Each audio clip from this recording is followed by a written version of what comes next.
Welcome back to Carvaganza and Let's Talk About Cars. Seperti pada video-video sebelumnya, kita akan membicarakan hal-hal menarik yang terjadi di industri otomotif. Dan pada video kali ini kita akan membicarakan kelahiran dari mobil-mobil legendaris yang diproduksi oleh brand-brand otomotif dunia.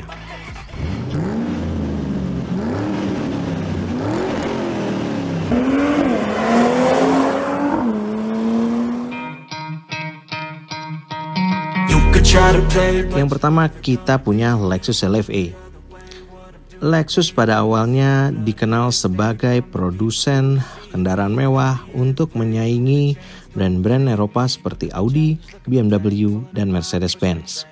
Namun pada 2010 tiba-tiba Lexus memproduksi sebuah supercar dengan konsep coupe dan berkonfigurasi 2 penumpang.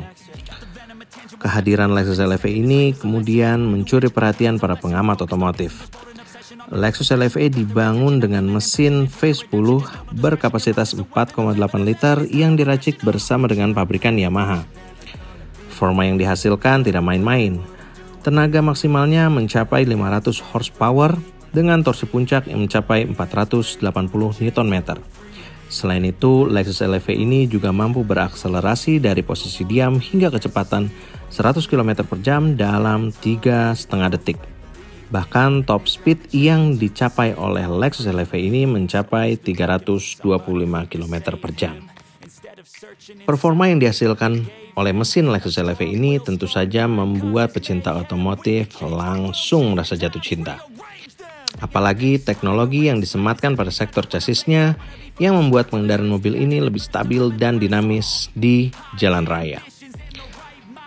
Banyak pihak juga yang menyamakan Lexus LFA dengan produksi Ferrari dan Lamborghini. Namun sayangnya Lexus LFA tidak sesukses sedan-sedan produksi Lexus lainnya. Banyak faktor yang mempengaruhi hal tersebut, salah satunya ialah harga dan waktu peluncuran yang saat itu dirasa kurang tepat. Namun hingga saat ini Lexus LFA masih menjadi supercar yang diincar oleh kolektor dunia. Yang kedua kita punya Ford GT40. Di Amerika Ford dikenal sebagai pembuat mobil dengan kualitas yang sangat keren. Mustang salah satu produk yang menjadi penggebrak untuk meraih hati kaula muda saat itu dan hasilnya sangat sukses dan membuat image Ford menjadi sangat luas. Popularitas Ford tidak berhenti di situ. Ia ingin membuat mobil yang lebih kencang dan lebih populer lagi. Akhirnya Ford memutuskan untuk ikut dalam ajang 24 Hours Le Mans di era 1960. Saat itu Ford sempat berencana untuk menjalin kerjasama dengan Ferrari.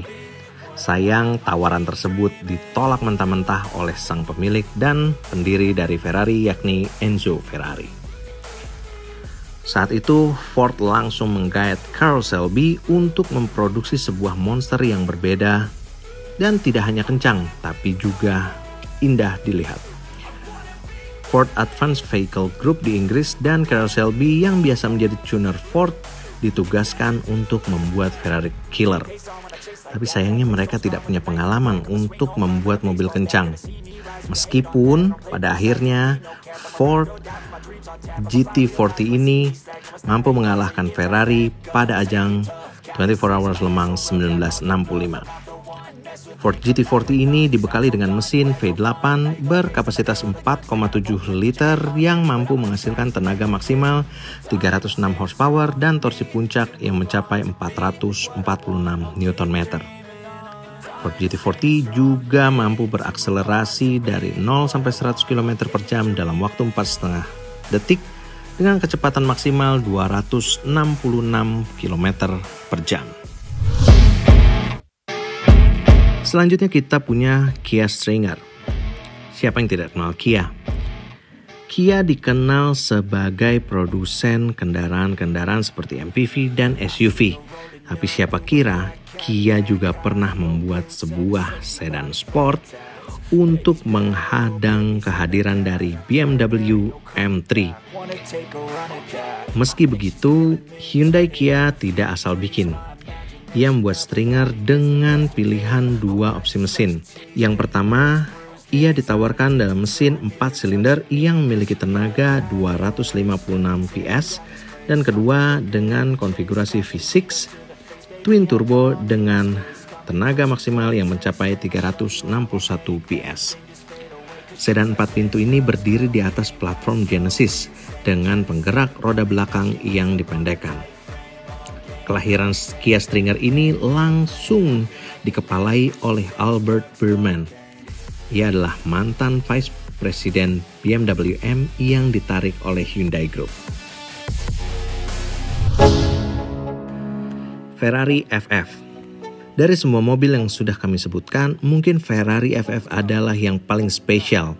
Pasalnya, bentuknya menggunakan desain shooting brake dengan gaya hatchback. Di dalamnya terdapat 4 kursi penumpang yang nyaman tanpa merasa kesempitan. Ferrari FF dibekali dengan mesin V12 berkapasitas 6,3 liter dengan tenaga maksimal yang mencapai 651 horsepower. Yang membuat Ferrari FF ini lebih spesial lagi adalah untuk pertama kalinya Ferrari menyematkan penggerak 4 roda atau all-wheel drive pada model kendaraannya. Hal tersebut membuat kendaraan ini sangat menyenangkan untuk diajak meliuk-liuk untuk melewati rute pegunungan bersalju. Dan pada tahun pertama diproduksinya kendaraan ini, Ferrari FF berhasil terjual 800 unit di seluruh dunia. Selanjutnya kita punya BMW X5. Saat pertama kali BMW menggelontorkan ide untuk membuat sebuah SUV, banyak fansnya yang menolak. Mereka berpikir bahwa BMW ini sudah sangat apik untuk memproduksi sedan-sedan berperforma tinggi.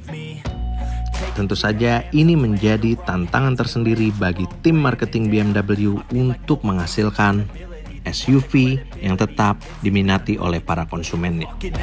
Saat itu BMW mempekerjakan Frank Stephenson, seorang desainer kawakan, untuk menggambar sketsa SUV di atas pesawat. Saat itu Frank harus presentasi modelnya saat ia mendarat.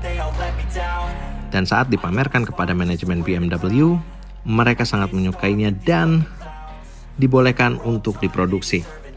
Seiring berjalannya waktu, BMW X5 semakin diterima oleh para pecinta otomotif, khususnya BMW sendiri. Bahkan model ini menjadi model populer di beberapa negara dan menjadi pencetak uang untuk pabrikan Bavaria. Dalam pengembangannya juga, BMW X5 ini menggunakan beberapa komponen Range Rover, diantaranya untuk fitur hill descent dan sistem penggerak 4 roda agar sesuai untuk kondisi berbagai medan jalan. Selanjutnya kita punya Honda NSX.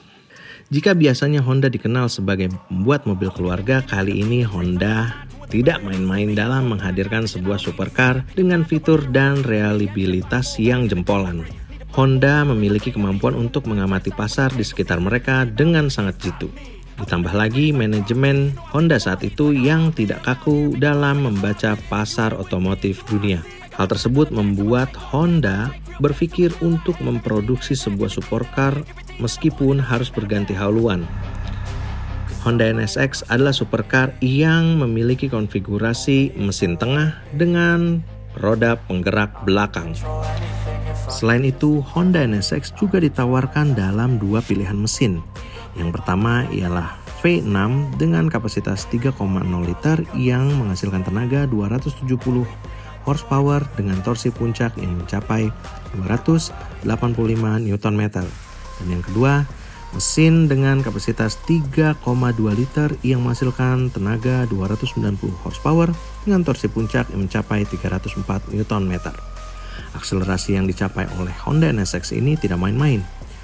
Untuk mencapai 100 km per jam dari posisi diam, ia hanya membutuhkan waktu 5,2 detik dengan kecepatan maksimal 262 km per jam.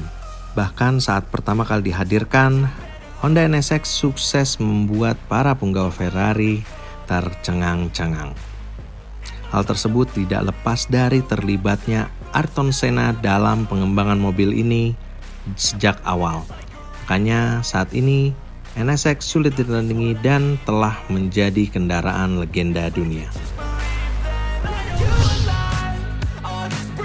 Terima kasih telah menyaksikan video ini sampai habis.